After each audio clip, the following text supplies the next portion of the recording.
현재 많은 한국 선수들이 해외로 진출해 활약을 보여주고 있는데요.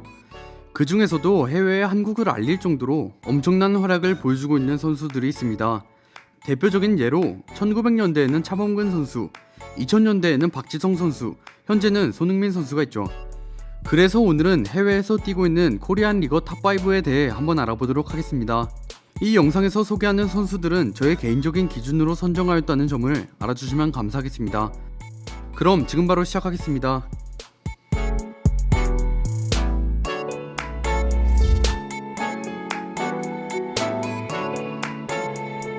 첫 번째로 알아볼 선수는 현재 분데스리가에서 활약을 보여주고 있는 선수 권창훈입니다.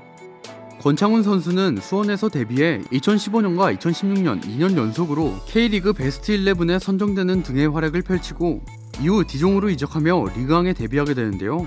그는 대한민국 축구 역사상 네 번째로 유럽 5대 리그에서 한 시즌 10골 이상을 넣은 기록을 세웠습니다. 공격수가 아닌 포지션으로는 그가 처음 세운 기록이었죠. 이 기록을 세운 시즌인 17-18 시즌 디종에서 눈부신 활약을 보여주며 시즌이 거의 끝나갈 무렵 권창훈 선수는 러시아 월드컵을 앞두고 안타깝게 부상을 당하게 되는데요. 결국 권창훈 선수의 활약을 기대하던 한국 팬들은 아쉬움을 감추지 못했죠. 이후 권창훈 선수는 프라이부르크로 이적해 첫 교체 출전 경기에서 데뷔골을 기록하며 좋은 모습을 보여주었는데요. 현재 권창훈 선수는 꾸준한 출전 기회를 받으며 활약을 보여주고 있습니다. 두 번째로 알아볼 선수는 현재 리그왕에서 활약을 보여주고 있는 선수 황의조입니다. 이번 시즌 시작 전 간바 오사카에서 리그왕의 보르도로 이적해 이제는 유럽화가 된 황의조 선수는 이전 2018년 아시안게임에서 말 그대로 미친 활약을 보여주었는데요. 대한민국을 우승으로 이끈 장본인이라 할 수 있는 그런 플레이를 선보였습니다. 황의조 선수의 최종 성적은 7경기 9골, 1개의 도움이라는 미친 퍼포먼스를 보여주며 대한민국의 금메달 획득에 가장 큰 공헌을 했죠. 이런 아시안게임의 활약으로 당시 보르도 감독의 눈에 들게 되어 간바 오사카에서 보르도로 이적하게 되었죠. 이적한 보르도에서 황의조 선수는 주전 자리에 입지를 다져가고 있는 상황인데요. 최근 리그 23라운드 원정 경기에서 선발 출전해 풀타임을 소화하며 전반 10분 헤딩골로 리그 4호 골을 기록했죠. 이후 디종과의 경기에서도 코너킥 상황에서 헤딩골을 성사시키며 리그 5호 골을 기록했고 그 다음 경기인 파리 생제르맹과의 경기에서마저 코너킥 상황에서 선제 헤딩골을 기록하게 됩니다. 이런 황의조 선수는 리그 6호 골을 기록하는 활약을 선보였는데요. 그렇게 리그 1위 팀과 팽팽한 승부를 펼쳤지만 후반 음바페의 역전골로 인해 4대3으로 패배하게 되죠. 그래도 멋진 중거리 슛도 날리고 네이마르를 상대로 악착같이 수비를 해내며 인상적인 모습을 남겨주었죠. 결국 황의조 선수는 이 경기에서 지금까지 부족했던 공중볼 상황에서의 포지셔닝과 헤더 능력이 향상된 것을 보여주었습니다. 세 번째로 알아볼 선수는 현재 라리가에서 활약을 보여주고 있는 선수 이강인입니다. 어렸을 때부터 발렌시아 유스팀에서 성장하며 또래보다 월등한 실력을 보여주었던 이강인 선수는 발렌시아의 유망주로서 큰 기대를 받아왔었는데요. 결국 이강인 선수는 U20 월드컵에서 정말 엄청난 활약을 보여주게 됩니다. 대한민국 축구 역사상 처음으로 U20 월드컵 결승 진출을 이끌었고 마라도나, 메시에 이어 만 18세의 나이에 골든볼을 수상하는 활약을 선보였죠. U20 월드컵에서 골든볼을 수상하고 발렌시아로 돌아갔음에도 이강인 선수는 출전 기회를 받지 못하는 상황이었는데요. 그런 상황에서 발렌시아의 감독이었던 마르셀리노 감독이 경질되고 셀라데스 감독이 부임하면서 이강인 선수의 출전 기회가 더욱 늘어났습니다. 늘어난 출전 기회로 인해 챔피언스 리그에서도 교체 출전하며 한국인 선수 최연소 기록을 경신하기도 했고 라리가 첫 선발 출전 기회에서 라리가 데뷔골을 넣는 활약을 보여주었습니다. 이 경기에서 데뷔골 말고도 이전 발렌시아의 2골에도 기점이 되는 활약을 보여줬죠. 이런 활약에 이강인 선수는 2019년 U21 선수들에게 주어지는 발롱도르인 코파 트로피 최종 후보 10인에 포함되는 활약을 선보였는데요. 이후 이강인 선수는 최종 후보 10명 중 공동 9위에 오르게 됩니다. 비록 최하위였지만 후보 중 이강인 선수가 18세로 최연소 선수였고 득표까지 성공하는 활약을 펼치게 되죠. 네 번째로 알아볼 선수는 프리미어 리그에서 라리가로 이적한 선수 기성용입니다.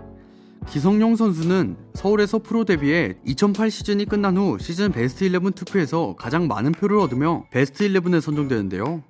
베스트 11 선정과 함께 그는 최연소 베스트 11 선정이라는 기록을 달성하게 됩니다. 그 전까지 기록이 20살이었는데 기성용 선수가 19살의 나이로 경신하게 됐죠. 이후 그는 스코틀랜드 리그의 셀틱으로 이적하게 되는데 이적 이후 그는 출전 기회를 제대로 받지 못하게 됩니다. 그러나 이적한 다음 시즌인 1011 시즌, 셀틱의 주전 미드필더들이 부상으로 인해 기성용 선수의 출전 기회가 늘어나게 되는데요. 선수들의 부상 이후 연속해서 선발 출전을 했으며 경기에서 최고 수준의 패싱 능력에 훌륭한 프리킥과 코너킥을 보여주었습니다. 이러한 활약에 그는 주전 경쟁에서 승리하며 꾸준한 출전 기회를 얻었고, 이후 그는 공격 포인트를 하나둘 쌓아가기 시작합니다. 결국 그는 셀틱에서 3시즌 동안 87경기에 출전하며 12골과 9개의 도움을 기록하고 프리미어 리그의 스완지로 이적하게 되죠. 스완지로 이적한 후 첫 시즌 주전 미드필더로 출전하며 중원의 한 축을 담당했지만, 다음 시즌 소속팀은 중앙 미드필더들을 영입했고 기성용 선수는 썬더랜드로 임대를 가게 됩니다.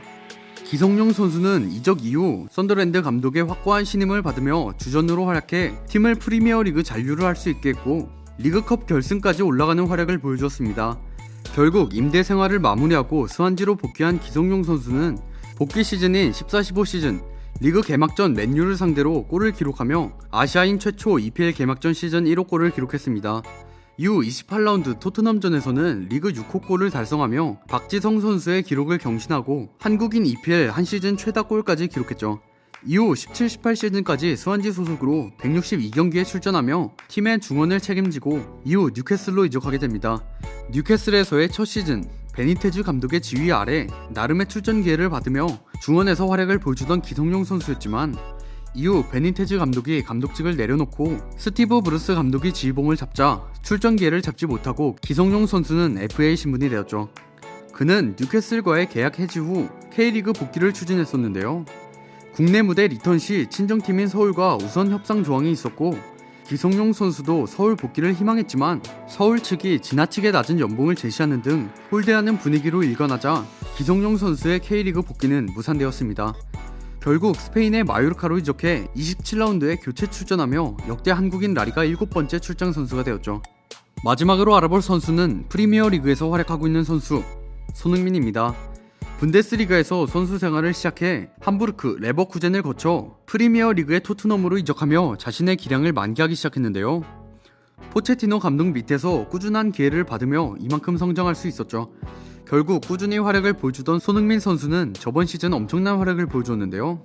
특히 저번 시즌 챔스 8강 맨시티전에서 1차전 결승골과 2차전 토트넘의 3골 중 2골을 넣으며 손흥민 선수가 토트넘을 4강으로 이끌었다고 해도 무방한 원맨쇼의 활약을 펼치게 됩니다. 결국 1, 2차전 합산 스코어 4대4 동점으로 원정 다득점 원칙에 따라 토트넘이 57년 만에 챔피언스 리그로 개편된 이래 최초로 4강에 진출하게 되었죠. 이후 4강 아약스를 꺾고 결승에 올라 리버풀과의 결승전을 치르게 되었는데요. 결승전에서 선발 출전한 손흥민 선수는 박지성 선수 이후 두 번째로 챔피언스 리그 결승 무대에 오른 한국인이 되었습니다. 챔스 결승에서 손흥민 선수는 토트넘 공격진의 부진 속에서 홀로 고군분투하며 가장 좋은 모습을 보여주었지만 리버풀의 수비진을 넘지 못하며 2대0으로 패배하게 되었죠. 그는 챔스뿐만 아니라 리그에서도 큰 활약을 보여주었는데요. 케인이 부상을 당한 상황에서 꾸준히 득점을 해주며 팀에게 챔피언스 리그 출전권을 가져다 주었죠.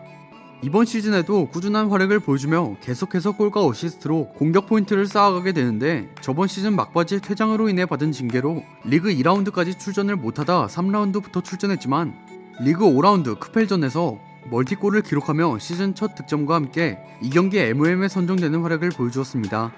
이후에도 챔피언스 리그와 리그에서 득점을 이어가며 차범근 선수가 가지고 있었던 한국인 유럽 무대 통산 최다 골 기록인 121골을 넘어 기록을 세워가고 있죠.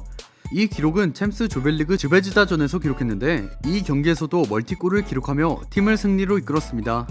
2019년도에 이러한 활약으로 한 해 동안 최고의 활약을 보여준 선수에게 주어지는 최고의 상인 발롱도르에서 최종 30인 후보에 드는 영광을 안게 됩니다. 한국인 선수 중에서 설견, 박지성 선수의 뒤를 이어 세 번째로 발롱도르 후보 내에 들어간 것이었는데, 그중 손흥민 선수가 최초로 발롱도르 30인 후보에 든 것이었죠. 결국 손흥민 선수는 30명의 선수 중 22위로 총 4표를 받으며 아시아 축구 역사상 발롱도르 최고 순위를 기록했습니다. 이번 시즌도 케인의 부상으로 인해 팀의 주전력으로 활약을 이어갔는데, 최근 아스톤빌라와의 경기 초반 상대팀 선수와 부딪혀 팔 부상을 당하게 됩니다. 이렇게 케인과 손흥민 선수가 부상을 당하게 되자 팀의 주포가 사라진 토트넘은 최근 매우 부진한 모습을 보여주고 있죠. 챔피언스리그 16강 라이프치히전에서도 1, 2차전 모두 한 골도 넣지 못하며 챔피언스리그에서 탈락했고, 리그에서는 챔스권인 4위 턱밑까지 쫓아갔지만 손흥민 선수의 부상 이후 리그에서 1무 2패로 승점을 1점밖에 얻지 못하며 현재 리그 8위를 기록하고 있습니다. 지금까지 해외에서 활약하고 있는 코리안 리거 탑5에 대해 한번 알아보았습니다. 이 영상에 나온 5명의 선수들을 제외하더라도 많은 한국 선수들이 해외에 나가 있는 만큼 앞으로 큰 활약을 보여주었으면 좋겠습니다. 저는 지금까지 월간 베스트였습니다. 감사합니다.